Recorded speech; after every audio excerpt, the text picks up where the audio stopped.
you're gonna hear about my party. They're gonna be shutting them down. They're gonna probably be arresting me, doing all types of crazy things just because we wanna have a good time. In the Sean Diddy Combs sex trafficking trial, the prosecution's star witness, Combs' ex-girlfriend, Cassie Ventura. Is this the horrifying truth, buried for more than a decade, or merely an attempt to destroy a musical icon? When the name Sean Diddy Combs, the billionaire music producer who once stood side by side with superstars like Notorious B.I.G. and Jennifer Lopez, is brought into court, facing a barrage of charges for sexual abuse, violence, and human trafficking, the entire entertainment world holds its breath. At the heart of the lawsuit is none other than Cassie Ventura, Diddy's ex-girlfriend. The singer, once hailed as the muse of Bad Boy Records, now the key witness laying bare what she describes as a living hell spanning nearly 10 years. Accompanying her testimony is that of a male escort and a trove of evidence never before disclosed. These allegations do not merely concern personal violence, but hint at a tightly woven network. Assistants, bodyguards, hotel staff all collaborating to protect, conceal, and even facilitate these heinous acts. What truth has remained hidden? And why is it surfacing now, unable to be buried any longer? The answer lies in this historic trial where every illusion is unraveling one layer at a time. Part 1. The origins of the event. On March 5, 2016, surveillance cameras at the Intercontinental Hotel in Los Angeles captured a shocking scene. A man wrapped in a bath towel and wearing socks, dragging a long-haired woman down the hotel corridor, smashing a vase and violently wrestling with her. That man was none other than Sean Combs Diddy, while the woman was confirmed to be Cassie Ventura.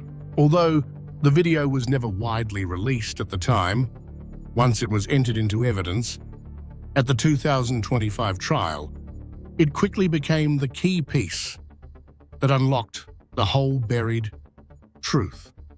At that point, the relationship between Diddy and Cassie had lasted nearly a decade.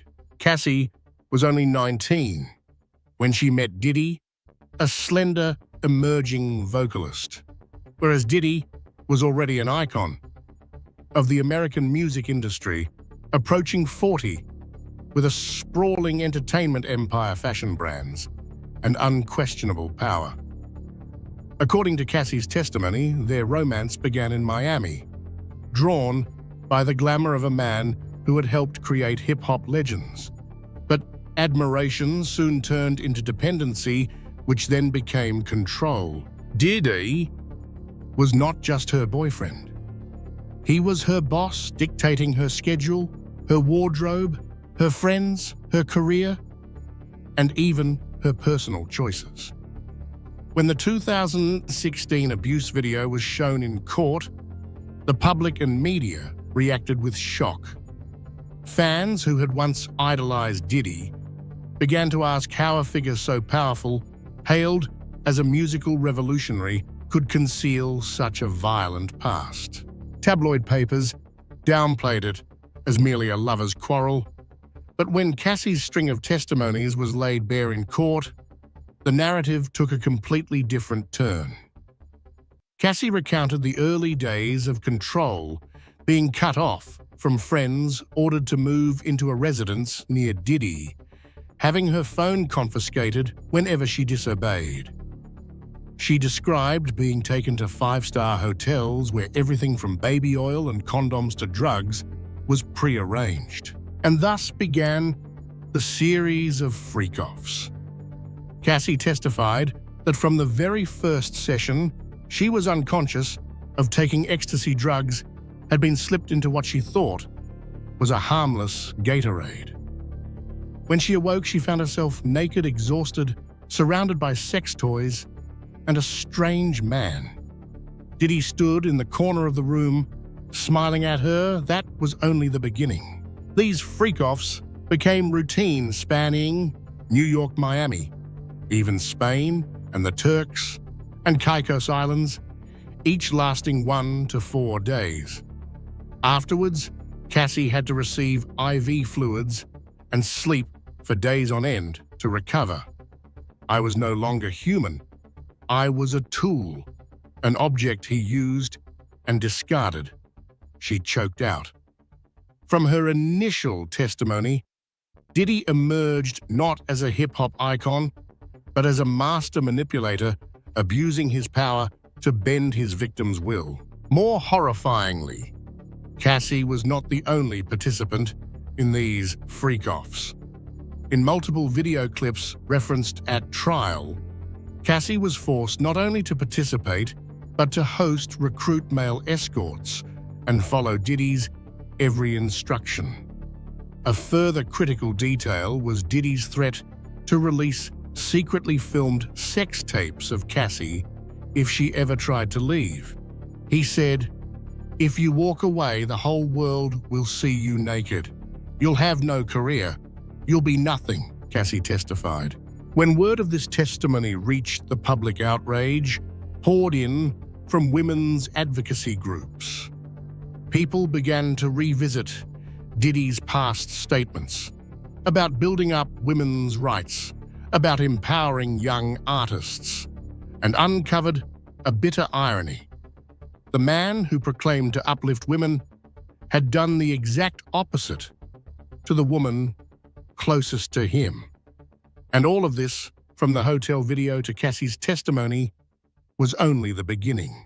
On the second day of the trial, another witness appeared, and what he had to say would escalate the horror to an even more dreadful level. Daniel Phillip, a professional male escort hired repeatedly by Cassie under Diddy's direction, painted a full picture of the brutal sexual script in which Cassie was the primary victim and Diddy, the obsessive director, lurking behind the scenes.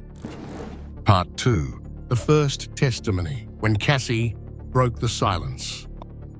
On the second day of Diddy's trial, the atmosphere in the courtroom grew so heavy, it felt as though every sound had been drained away. Cassie Ventura stepped up to the witness stand, her pregnancy clearly visible. She wore a cream-colored dress, her face pale, but her gaze resolute. Her presence at that moment sent a powerful message. She was no longer afraid. Standing before her powerful ex, who had controlled nearly every aspect of her life for more than a decade, Cassie officially broke her silence. What she said froze the entire courtroom. She began by detailing the freak-off sessions, how they were planned, orchestrated, and the physical and psychological toll they took on her. Cassie testified that these freak-offs occurred regularly, an average of 2 to 3 times per month, and lasted anywhere from 36 to 72 hours, even up to 96 hours or 4 days straight. "I didn't sleep. I didn't eat. I just tried to survive," she told the jury. From New York to Los Angeles, from luxury hotels in Miami to villas in Spain, the pattern repeated: rooms pre-stocked with large beds, condoms, baby oil, drugs, and sometimes sex toys. Diddy never directly participated. He sat in the corner, sometimes wrapped in a bathrobe, watching every move, issuing orders with his eyes or a low, authoritative voice. "I felt like a performance piece," Cassie testified. "He told me to smile, and I had to smile. Told me to moan, and I had to moan. Told me to perform with 2 people at once, and I wasn't allowed to refuse. Worse still," she said, whenever she resisted, whether out of exhaustion or sheer inability, Diddy threatened her. One of his most common threats was to release his clandestine sex videos publicly. He stored everything on his phone, dozens of videos. And he said, "If you open your mouth, the world will see you like a prostitute," she choked out. Throughout her testimony, Cassie emphasized not only the sexual violence, but also how Diddy used drugs to control her. The first time she took ecstasy, it was slipped into what she thought was a harmless Gatorade. I thought I was just drinking water after a dance session. But minutes later, I started sweating. My heart pounded and my vision blurred. I had no idea what was happening. And then everything went dark, she recalled. Subsequent sessions involved ketamine, cocaine, MDMA, all administered without her consent. I became accustomed to losing control. I used drugs to numb myself so I couldn't feel what was happening to my body, Cassie said, her voice dropping. At the climax of her testimony, Cassie described waking up unconscious under the influence of drugs, only to find herself coated in bodily fluids, with a hired escort standing nearby and Diddy seated in the corner, smiling. One witness later testified that Cassie was once suffocated when an escort urinated into her mouth. "I thought I was going to die," Cassie sobbed. A court officer later confirmed stepping out of the courtroom because she could no longer bear the horror of those accounts. Cassie also asserted that every freak-off was recorded partly because Diddy wanted to keep private archives, and partly to control and threaten her if she tried to leave. He played me a video and asked, "Do you want your mother to see this? Or your friends? What will happen to your career if this leaks?" She testified. That was when she realized she had become a hostage in her own relationship. Prosecutors bolstered Cassie's testimony with physical evidence text messages from Diddy, instructing, set up another freak-off messages between her and an escort in which she wrote, "I'm exhausted, but he made me go on," and hotel invoices matching the dates Cassie mentioned. Additionally, a 2021 recording was introduced. A woman identified as an escort who had participated in freak-offs said Diddy called her after being sued, asking her to testify that everything was consensual. She refused, secretly recorded the call, and turned it over to investigators. This undercut Diddy's legal strategy that Cassie had chosen that path. Cassie also recounted one attempt to escape. She drove to another hotel and turned off her phone. But within hours, Diddy's security team, coordinated by his close assistant, Christina Kaur, Cassie testified, found her. She was dragged back, threatened, then stripped of her car privileges, her bank account, temporarily frozen and forbidden from contacting her family for 2 weeks. For the first time, Cassie felt she was living under a surveillance system, not merely in a relationship. After more than 2 hours on the stand, Cassie, her voice trembling, looked toward the jury and said, "I know some of you may think I was foolish for not leaving sooner, but I wasn't allowed to choose. I had no choice. In that moment, no one dared breathe." She was no longer a celebrity. She was a victim. A young woman, once treated like an object, now standing up and recounting every piece of the hell she had endured. Diddy's attorneys countered that Cassie was an empowered adult, fully capable of making her own decisions, arguing that their relationship had been entirely consensual.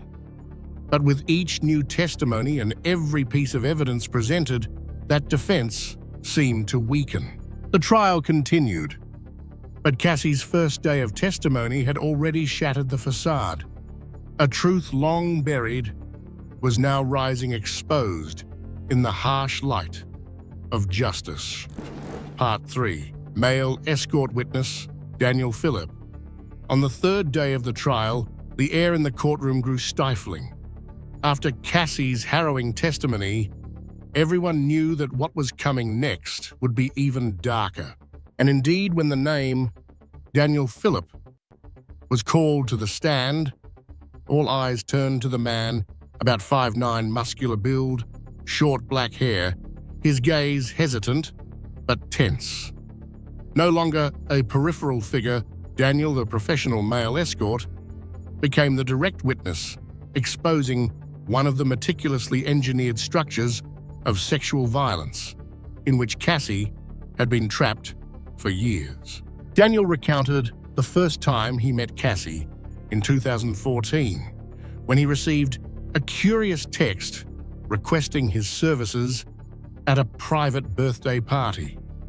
The client gave no details other than the location, Gramercy Park Hotel in New York, and an unusually high fee of $3,000, triple at his normal rate.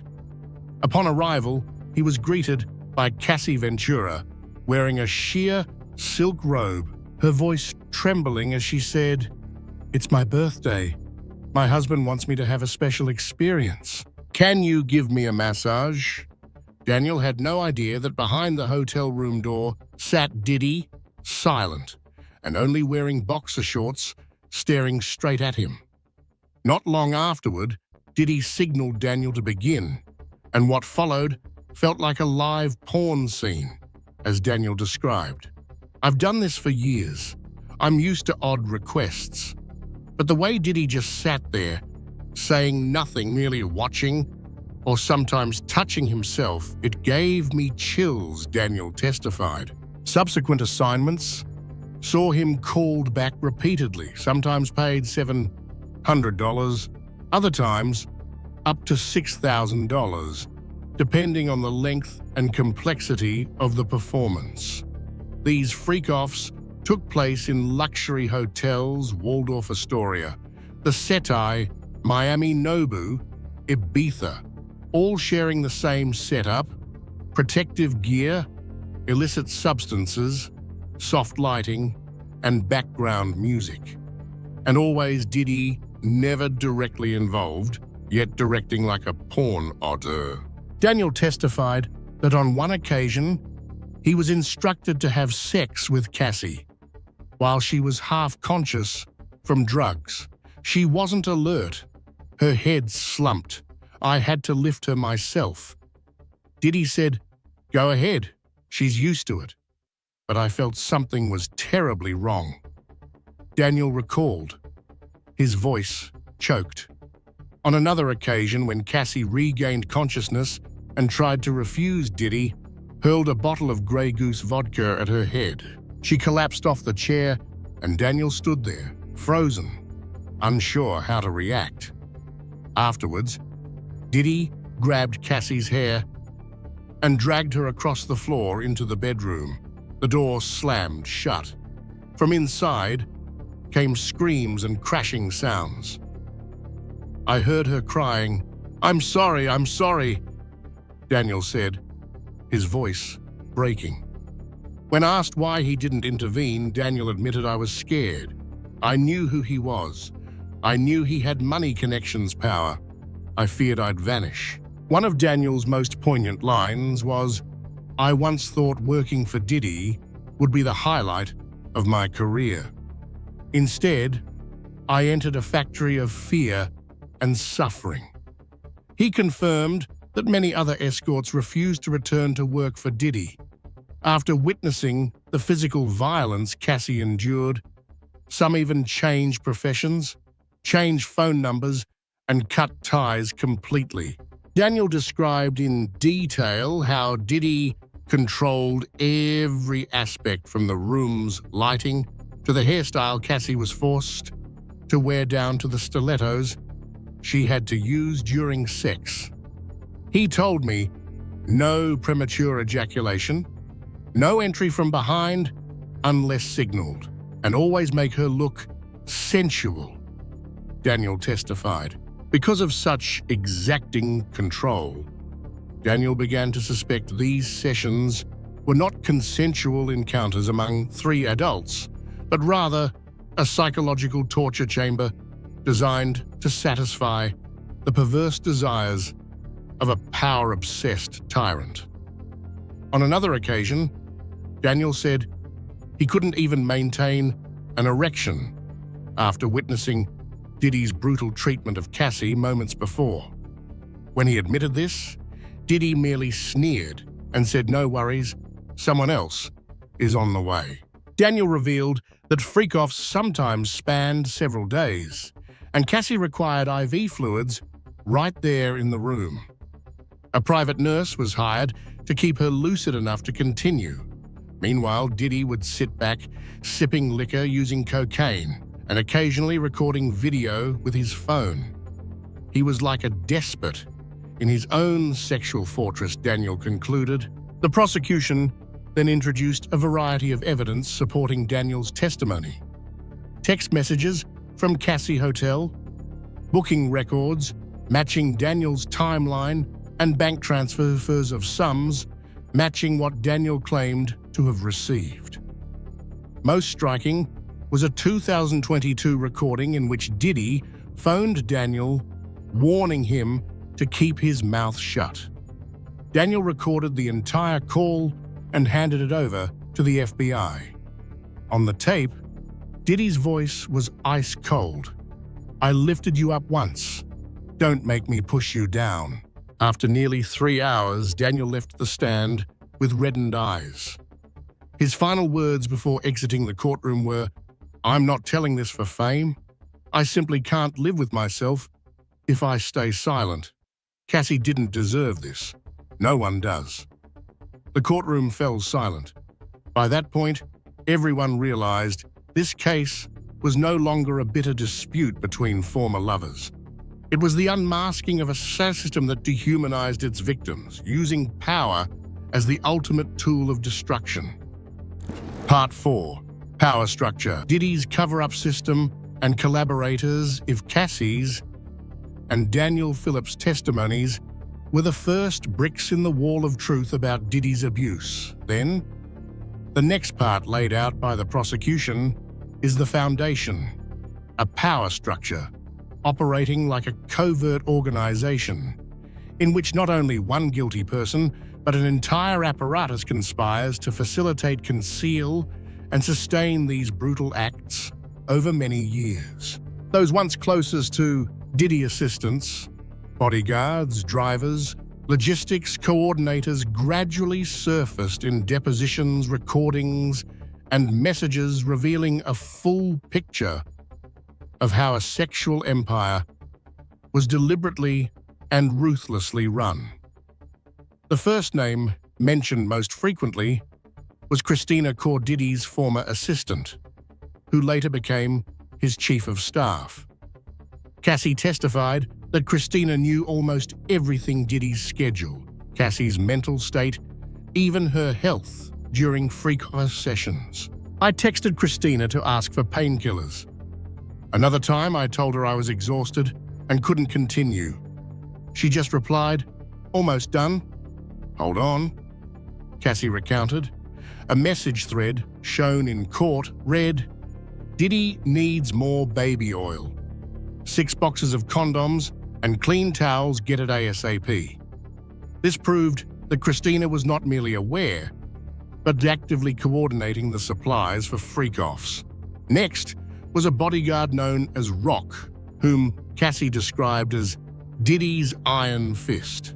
Whenever Cassie tried to hide, switched off her phone, or missed an appointment, Rock appeared sometimes at a friend's house, sometimes at the studio to bring her back. "They took my car keys, confiscated my phone, and kicked me out of my apartment for disobeying Diddy," she said. On one occasion, when she refused to meet a booked escort, Rock locked her in a room and told her, "You leave only after the job is done." Diddy's personal driver name, redacted in public records, was also frequently mentioned as the person transporting Cassie, the male escorts, and sensitive equipment between locations. Daniel Phillip recalled a man waiting in the hotel garage with a suitcase to ensure no mistakes. When a new escort voiced concerns, the driver said, "This is work, not a tea party. Everything is handled." Another key witness was Philip Pines, a former assistant, who left Diddy's operation in 2021 and now lives under an alias. He provided secret messages to the grand jury. In one clip, Christina Core texted, "Philip urgent for today, Gatorade, E-Dose 3 Viagra packs, 2 bottles of baby oil, soft red lighting, sexy music." Below, Cassie's travel itinerary from JFK to the Four Seasons was listed. These messages extinguished any doubt that freak-offs were exaggerated. They were a standardized model with clear inputs: personnel, location, props, and timing. Armed with this chain of evidence, the prosecution introduced the RICO Act, designed to prosecute structured criminal enterprises. They argued that Diddy did not merely commit assault or sexual abuse, but ran an enterprise, an organized network of individuals with roles ranging from recruiting victims and preparing tools to facilitating logistics and silencing witnesses. Given its coordination, longevity, and systematic nature, this was not random misconduct, but organized crime. Mentioning RICO shook the courtroom. If upheld, penalties would far exceed a few years' imprisonment or civil damages. Diddy faced decades behind bars, asset freezes, and criminal probes into his entire support team. Unnamed entertainment insiders also submitted confidential affidavits confirming they had heard of or been invited to freak-offs but refused. A well-known stylist revealed she was once asked to costume design Cassie per Diddy's instructions. Latex masks, fishnet stockings, high-heel boots, with the line, "She must look like a scene from Eyes Wide Shut." She declined and never worked for Diddy again. The court was shown the so-called freak-off kit inventory drafted by an unnamed assistant. It itemized every supply needed for each freak-off tier, basic, intermediate, and advanced, each coded. For example, F-Oil 2 liters of baby oil, M2P mask for performer, STD prep, preventive antibiotics. This inventory read like logistics for a clandestine sadistic operation, proving the cold procedural nature of what looked like private acts. Equally telling was the collusion of hotel security. A guard at the Intercontinental site of the 2016 assault testified that after witnessing Cassie being beaten, Diddy slipped him a wad of cash. "I refused and walked away. Weeks later, I was suddenly fired," the guard said. He added that colleagues often got paid to stay silent, especially during Diddy's long stays, when he demanded soundproof rooms, private safes, and no disruptions. Thus, even the last line of defense against violence, the hotel itself, was complicit or silenced by money. For Cassie and women like her, there was nowhere to turn. Finally, the prosecution displayed an interaction chart, resembled a mafia investigation map, linking Diddy to a dozen accomplices, personal assistants, logistics, managers, hired escorts, crisis managers. The presentation concluded with a chilling message. No one could run such an operation for the 10 years without a supporting structure behind it. Part 5. What cannot be denied. Video messages, recordings. There are testimonies that can be questioned, witnesses whose motives can be doubted, but when video clips, messages, and recordings are presented plainly, immutable, and irrefutable, the truth rises in a way that cannot be denied. This is the moment when the case against Diddy transcends mere word against word. In the courtroom, light shines directly on physical evidence, cold, unfeeling, undeniable. First came the videos shown to the jury. By order of Judge Aaron Subramanian, the freak-off footage was not released to the public so as not to traumatize the victims. However, The entire 9-person jury, including 6 women, viewed the full videos in a closed session. A legal reporter noted, some jurors turned their faces away. One gripped the armrest so tightly her knuckles turned white. A man sat breathing heavily. It was as if the room had been drained of air. The footage displayed Cassie in a state of utter exhaustion, her eyes vacant, her body manipulated like a puppet, while Diddy sat in a corner, drinking and laughing. In another clip, Cassie's pleas, "Please stop," were drowned out by music and Diddy's voice commanding, "Keep going. Don't stop." Next was the chain of messages between Diddy and Cassie, extracted from Cassie's old phone, which she surrendered to her lawyer in 2023. The texts, dating from 2014 to 2018, charted the escalation of control and threats. In one message, Cassie wrote, "I'm exhausted. I can't do another one." Diddy replied, "Don't make me remind you about the video." In another, he wrote plainly, "Freak off tonight. Daniel and 2 new guys. You handle it. And don't make me angry this time." These dry lines stood as vivid proof that Cassie was neither willing nor in control. She was coerced, threatened, and trapped. A pivotal piece of evidence was an 18-minute recording of a call between Diddy and a female escort who participated in a freak-off in 2020.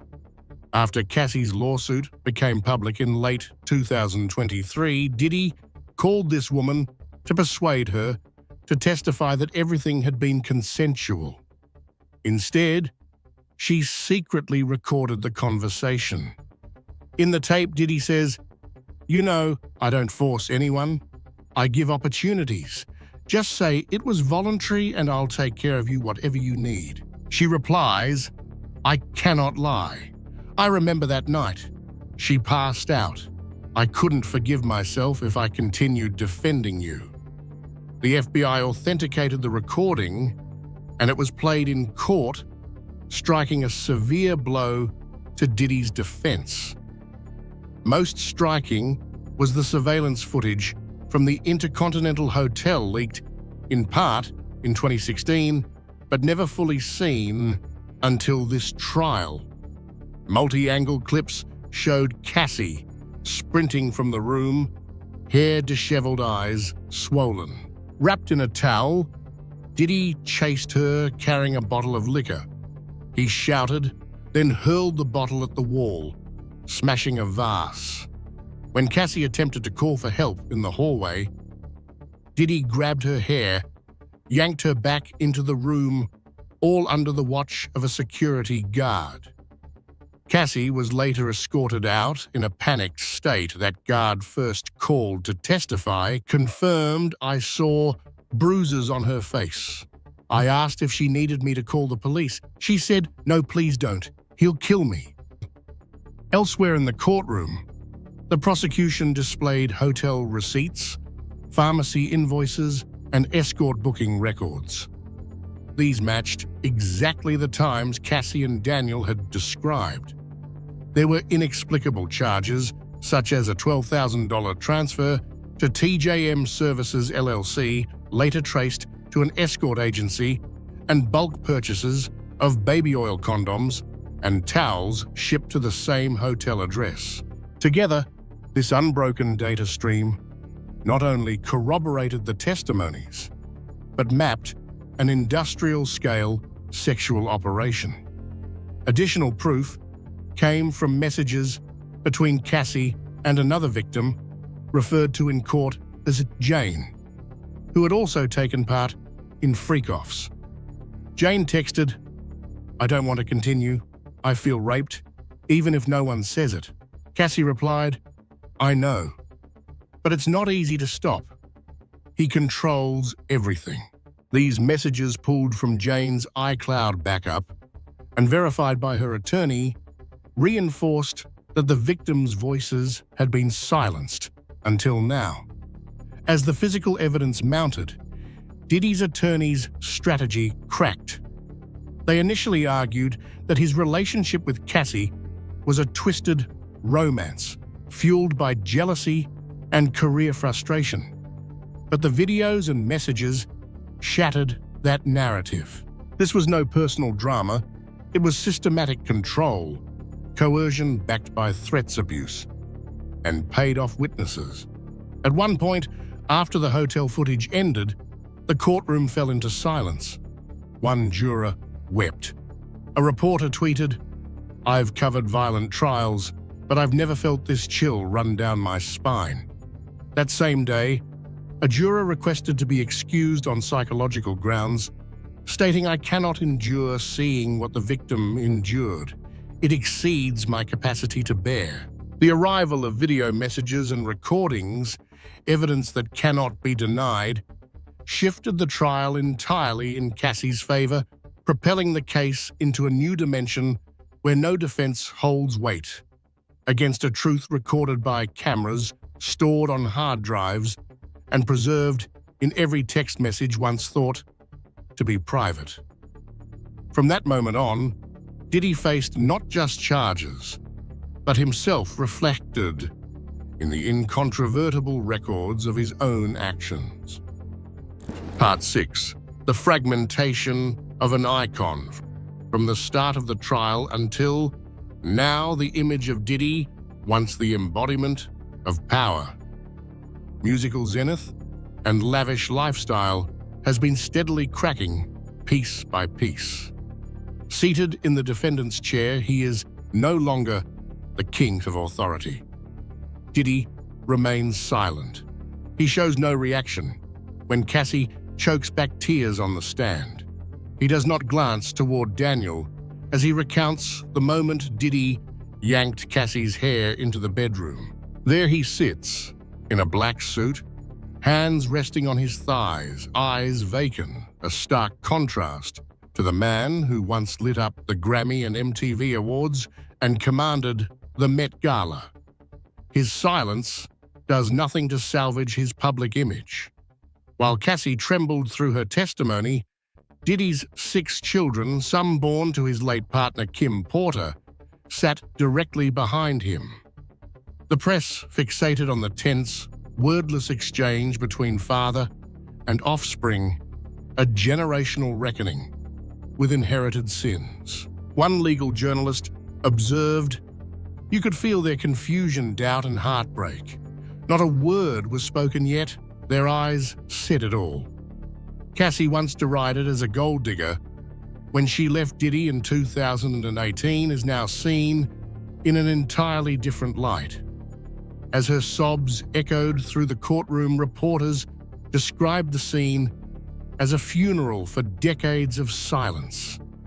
She carries not only her 3rd child with current husband Alex Fine, a fitness coach, but also a pain that had never been uttered aloud. A pain now witnessed by the world.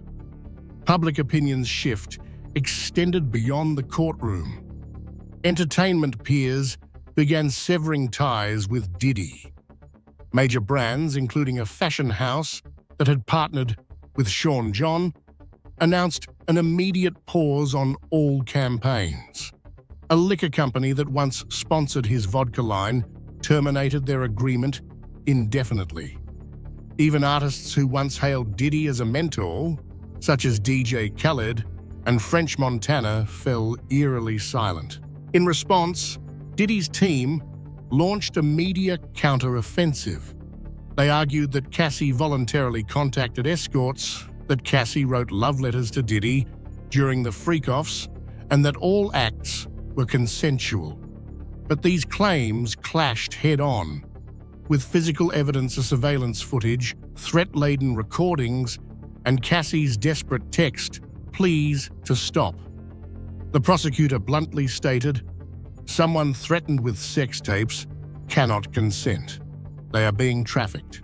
A victimology expert brought in as a court consultant explained, Cassie's behavior is typical of long-term control victims. They attempt to compromise to maintain an okay facade while truly being manipulated completely. It was Cassie's steely resolve, plus the fact that she is pregnant, that allowed the jury to see her as a survivor rather than a scorned ex, as Diddy's defense tried to portray. An icon once thought untouchable is now disintegrating by the hour. This case against Diddy is not just the story of one man abusing his power, it's a mirror reflecting the terrifying silence of an entire system. When money and fame become a shield for violence, who will dare to speak the truth? Cassie has stepped forward at tremendous personal cost. What about the rest of us?